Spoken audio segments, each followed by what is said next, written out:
Jesus desceu para pôr ordem na nossa desordem.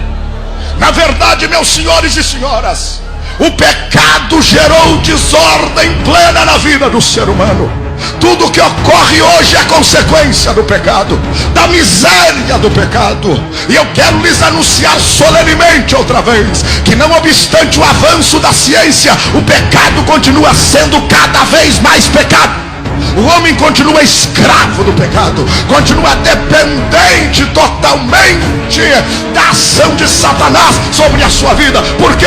Porque a ciência não resolveu o problema da humanidade, a medicina não resolveu. O pecado colocou desordem naquela ordem primeira que havia na vida do ser humano. Se você avaliar a Bíblia comigo, na epístola do apóstolo São Paulo aos Romanos, a partir do capítulo 1, você vai ver a desordem que o pecado causa na vida do ser humano. Paulo ensina neste capítulo, no versículo 18, em primeiro lugar, o pecado atrai a ira de Deus. Quem está em pecado atraiu automaticamente a ira de Deus. A ira de Deus está correndo atrás de quem está em pecado. Quem está em pecado vive em perigo, vive a perigo. E tem tanto crente da igreja com pecado não confessado, com pecado escondido. Olha, eu quero te dizer uma coisa: não adianta andar com pecado escondido embaixo do tapete, não adianta andar com pecado escondido atrás da cortina. O pecado atrai a ira de Deus. Pecado é pecado. Eu sou pregador do evangelho que liberta do pecado, porque se andardes na luz como ele na luz está, o sangue de Jesus Cristo, seu Filho,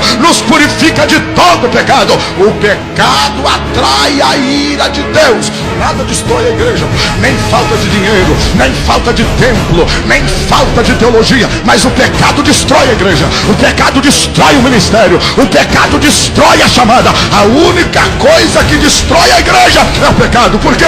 Porque o pecado atrai a ira de Deus.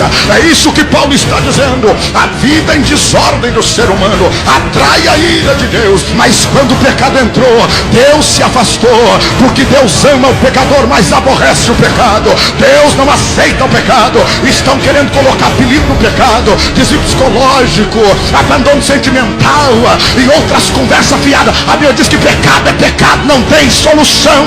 É só o sangue de Jesus que purifica de todo o pecado. Aleluia.